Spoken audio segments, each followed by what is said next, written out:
Hello friends, मी आम्रपाली गजानन तुरुकमाने खिल्लारे घेऊन येत आहे माझ्या वाचनप्रेमी या युट्यूब चॅनलवर गलती किसकी या पुस्तकातील 20वी कहाणी आंसुओं के अथाह सागर में डुबता उतरता असमर्थ आकाश। जर तुम्ही माझे मागील व्हिडिओ बघितले नसतील तर त्याची लिंक डिस्क्रिप्शन बॉक्स मध्ये दिलेली आहे।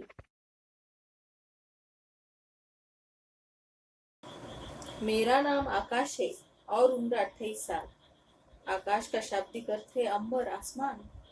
10 वर्षों तक मैं उसी आसमान को यानी आसमान के उस हिस्से को केवल एक ही स्थान जेल से देख रहा हूँ। जेल से बाहर दिखाई पड़ने वाला आकाश थोड़ा सा अलग किस्म का है।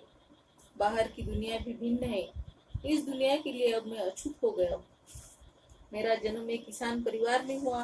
मेरा एक बड़ा भाई है। हमारा बचपन गढ़वाल की पहाड़ियों पर स्थित हमारे पैतृक गांव में बीता।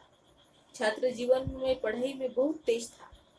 अब भी मेरी उम्र 16 बरस की हो गई थी कि मेरे पिताजी बीमार पड़ गए। उनके बीमार पड़ जाने के कारण हमारी पारिवारिक जिंदगी में अनेक मुश्किलें आ खड़ी हुई। घर की जमा पूंजी उनके इलाज में खर्च हो गई और खेत में उनके काम न कर पाने से हमारे परिवार की नियमित आय में भी बाधा पड़ी। कुछ महीने बाद उनका देहांत हो गया। हमारी दुनिया जहाँ की तहाँ ठहर सी गई। पिताजी की मृत्यु के सदमे से अभी हम उभरे ही नहीं थे कि हमारी माँ भी चल बसी। मैं अपनी पढ़ाई जारी रखना चाहता था, किंतु अब पढ़ाई से ज्यादा रोजी रोटी की समस्या थी। रोजगार मिलना केवल बड़े शहरों में ही संभव था। इसलिए मैं मनोज के नाम के अपने एक रिश्तेदार के पास दिल्ली आ गया। दिल्ली आकर कला में स्नातक होने के उद्देश्य से मैं सबसे पहले अपना नाम पत्राचार कॉलेज में दर्ज कराया। मनोज ने एक फैक्ट्री में काम दिलाने में मेरी बहुत मदद की। मैं वहां कमाई के साथ साथ पढ़ाई भी करता रहा। उस दिन रविवार था। अभी मैं अपने दैनिक कार्यों से निवृत्त होकर थोड़ा आराम करने की सोच रहा था कि हमारे टेंट में ब्रुजभूषण दाखिल हुआ। वह हमारे पड़ोसी कैलाश का दोस्त था और गोरखपुर का रहने वाला था।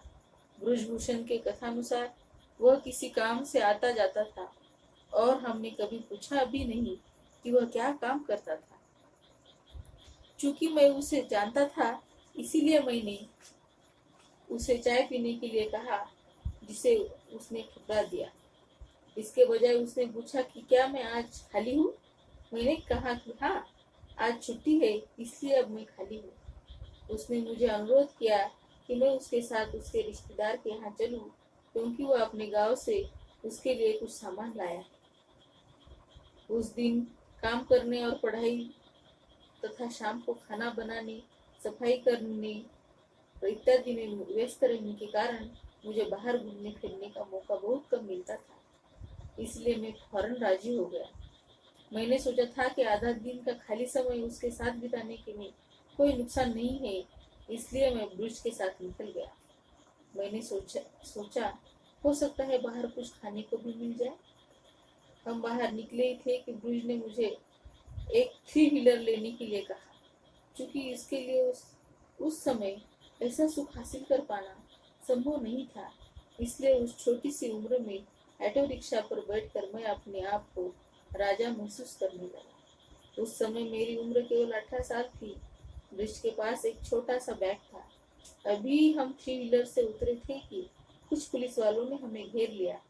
मैं हतप्रभ सा रह गया कि अचानक इतनी पुलिस कहाँ से निकल गई, और मैं उनसे कुछ पूछने का साहस भी नहीं कर सका। ब्रुजभूषण ने शुरू शुरू में थोड़ा विरोध किया, लेकिन पुलिस वालों ने जैसे ही उसका बैग खोला, वह ढीला पड़ गया।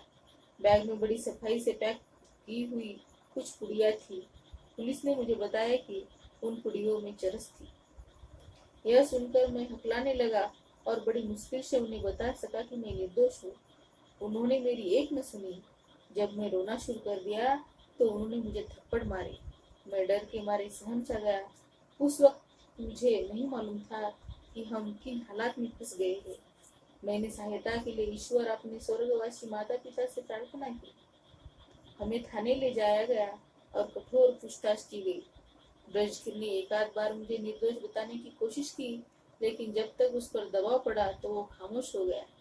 मेरी सारी मिन्नतें पुलिस के गहरे कानों से टकरा कर लौट आई और हमें हवालात में बंद कर दिया गया। अगली कार्रवाई से अनभिज्ञ होने के कारण मैं ब्रुश से कहता रहा कि वह जल्दी से मेरी जमानत कराकर मुझे बाहर निकाले।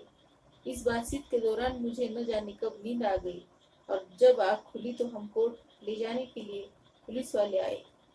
इंस्पेक्टर ने टेलीफोन करने और मेरी प्रार्थना ठुकरा दी और फालतू चू चप्पड़ न करने के लिए डांट लगाई। पुलिस वालों के हाथों में कठपुतली की तरह हम अदालत के कमरे में दाखिल हुए। हमें हिदायत दी गई कि हम मजिस्ट्रेट के सामने मुंह न खोले। मजिस्ट्रेट के रूखे चेहरे पर मुझे दया का कोई लक्षण दिखाई नहीं दिए, इसलिए हमने उसे कुछ कहा भी नहीं। मैं आज भी हैरानी से सोचता हूँ कि अगर हमने उससे कुछ कहा भी होता तो मजिस्ट्रेट क्या करता। कई महीने तक मेरी मदद के लिए कोई नहीं आया तो मैंने मनोज को एक चिट्ठी में लिखा है कि मैं तिहाड़ जेल में हूँ और वह मुझे छुड़ा कर ले जाए। चिट्ठी पाकर मनोज फौरन आ गया, लेकिन वह ज्यादा मदद नहीं कर पाया। उसने मेरे भाई के पास संदेशा भेजा। मेरे भाई भी गांव से आकर मेरी कोई खास मदद नहीं कर पाया। मुकदमे की सुनवाई के साथ साथ ही अदालती नौटंकी शुरू हो गई। हैरानी की बात यह थी कि न जाने किन कारणों से ब्रिज और मुझे अलग अलग जेलों में रखा गया था। उसकी पेशी की तारीख भी मुझसे भिन्न थी। 4 साल की जहद के बाद वह अपनी रिहाई में कामयाब हो गया और मुझे 10 वर्ष के कठोर कारावास और 1 लाख रुपए जुर्माने की सजा सुनाई गई। जुर्माना न देने की सूरत में 1 साल के अतिरिक्त कारावास का दंड भी दिया गया। अब धीरे धीरे मुझे सच्चाई का पता चलने लगा। ब्रज इसलिए छूट गया क्योंकि उसके पास पैसा था, जबकि मेरी जेब खाली थी। उसके पास अच्छे वकील थे, जबकि मेरी पैरवी करने वाला कोई नहीं था। किसी तरह अदालत ने मुझे एक सरकारी वकील उपलब्ध भी कराया, तो उसकी दिलचस्पी मेरे केस में बिल्कुल नहीं थी, चाहे मैं जिंदा रहूं या मरूं। मुझे माननीय न्यायाधीश महोदय के सामने अपनी बात कहने का कोई भी वाजिब मौका नहीं दिया गया। जज ने ऐसे आदमी की गवाही पर मुझे सजा सुना दी कि जिसे मैंने कभी तक देखा नहीं था। उस गवाह ने अपना मुंह बंद रखने के लिए मुझसे 10,000 रुपए मांगे थे, लेकिन मेरे भाई के पास फूटी कौड़ी भी नहीं थी। वह तो देता कहाँ से। पुलिस ने अदालत के सक्षम बयान दिया कि उसने एक राजपत्रित अधिकारी के सामने हमारी तलाशी ली थी, जबकि असलियत में कुछ भी नहीं हुआ था। सारी कहानी मनगढ़ंत थी। फिर भी मेरे सामने अब उसी अपनी किस्मत मानकर समझौता कर लेने के अलावा कोई चारा नहीं था। 10 साल की जेल की सजा ने मुझे अंडरवर्ल्ड की दुनिया के दर्शन कराए। सन 1990 में मैं जेल में दाखिल होने के समय जेल में उनका ही सिक्का चलता था। सन 1993 में गार्ड की बदली के साथ ही सब कुछ बदल गया। तिहाड़ का एक सुधार केंद्र के रूप में परावर्तित हो गई और अभी तक उसे बदले हुए स्वरूप नहीं है। यह सब कुछ मैंने अपनी आंखों से देखा है। पहली बार जेल में दाखिल होने के बाद मुझे नर्क के द्वार के समान लगी। वह बहुत डरावनी थी। वहाँ ऐसे अनेक लोग थे कि जिन्होंने मुझे गिद्ध की तरह घेर लिया। ये सब वहाँ के कैदी और जेल के कर्मचारी थे। वहाँ का माहौल अपराध के फलने फूलने के लिए बहुत उपयुक्त था। मैंने अपनी आंखों के सामने सीधे साधे लोगों को दुर्दांत अपराधी बनते देखा है। चरस, अफीम, गांजा और उनके सेवन से उपजी बीमारियों की भरमार थी। उस समय जेल में मैंने कैदियों को पहला कश लेते और फिर उसका आदि बनते देखा है। यह सब कुछ अधिकारियों की मिली भगत से ही संभव था। उन परिस्थितियों में मेरे जैसे आदमी के लिए उन बुराइयों से बचे रहे पाना बड़ा मुश्किल था। हाँ, मुझे यह यकीन जरूर था कि एक दिन परिस्थितियां बदलेगी और वे भी बदल गई थी। सन 1993 नई महानिरीक्षक आई। युद्ध स्तर पर सुधारनावादी परिवर्तन होते दिखाई पड़ने लगे। महानिरीक्षक तो वहाँ पहले भी हमेशा होते थे, लेकिन किसी ने पहले ध्यान नहीं दिया। बदले हुए माहौल में हमने कभी भी अपना समय व्यर्थ नहीं गवाया। मैं उन 400 कैदियों में से एक था जिसे अनपढ़ कैदियों को पढ़ाने के लिए शिक्षक बनाया गया था। धीरे धीरे मुझे आदर मिलना शुरू हो गया और वह आदर उन सभी को मिलने लगा जो जेल प्रशासन के सुधारनावादी कार्यक्रम में सहयोग दे रहे थे। अब वहाँ कोई धूम्रपान नहीं करता। स्मैक वगैरह तो अब गुजरे जमाने की बात हो गई। साठगांठ सहभागिता में बदल गई।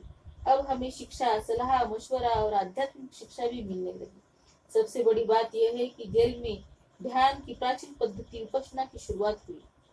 उसे मुझे जैसे अनेक कैदियों को जिंदगी को पूरी तरह बदल दिया।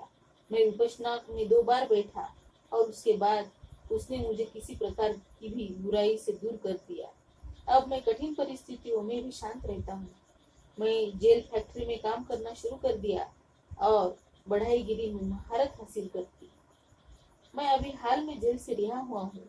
अब मैं इंडिया विजन फाउंडेशन नामक एक गैर सरकारी संगठन का सहायता से नए सिरे से अपनी जिंदगी शुरू करने की कोशिश कर रहा हूँ। यह संगठन जेल से छूटे हुए कैदियों के पुनर्वास में सहायता करता है। मैं अब वापस जाकर खुले आसमान के नीचे नई जिंदगी शुरू करना चाहता हूँ। इसमें गलती किसकी है? इसमें गलती किसकी है? यह कहना गलत नहीं है कि कानून अंधा है। यह कहना गलत नहीं है कि कानून अंधा है। कई बार तो यह न केवल अंधा होता है बल्कि निर्जीव भी होता है। किसी पुलिस वाले का प्राथमिक कर्तव्य है जांच करना और अदालत के सामने सच्चा सबूत रखना होता है। वह न तो वकील है और न ही न्यायाधीश। किसी भी पुलिस वाले का प्राथमिक कर्तव्य जांच करना होता है और अदालत के सामने सच्चा सबूत रखना होता है। वह न तो वकील है न ही न्यायाधीश। सुधार के लिए कारागार सर्वोत्तम स्थान है बशर्ते कि वह सुधार करना चाहिए। सुधार के लिए कारागार सर्वोत्तम स्थान है बशर्ते कि वह सुधार करना चाहिए। सुधार करना चाहिए। इसमें गलती किसकी है? इसमें गलती किसकी?